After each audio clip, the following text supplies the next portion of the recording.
આજે ચૈત્ર સુદ આઠમના શુભ અવસરે વડોદરા શહેર જિલ્લામાં આવેલ માઈ મંદિરોમાં ભક્તોએ દર્શન કરી ધન્યતા અનુભવી હતી। ચૈત્ર નવરાત્રિ આઠમને લઈને વિશેષ હવન અને દર્શનનું મહત્વ હોય છે। વડોદરા નજીક આવેલ જૂનું તુળજા ભવાની માતાજીના મંદિરે ચૈત્ર આઠમ નિમિત્તે મોટી સંખ્યામાં માઈ ભક્તોએ દર્શન કરી ધન્યતા અનુભવી હતી।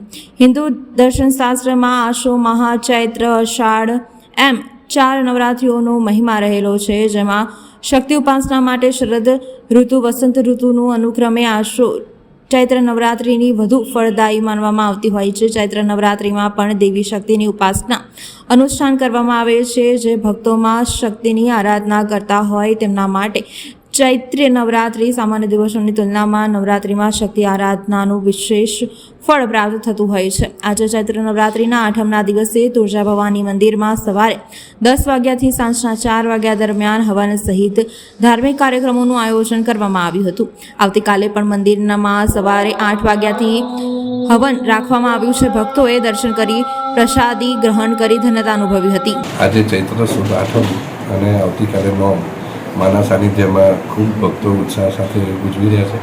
બંને દિવસ માના સાનિધ્યમાં હવનનો કાર્યક્રમ રાખે છે અને બંને દિવસ આજે બપોરે એટલે સવારે 10થી લઈને 4 વાગ્યા સુધી હવન છે। આવતીકાલે સવારે 8થી લઈને 1 વાગ્યા સુધી માના સાનિધ્યમાં હવન છે।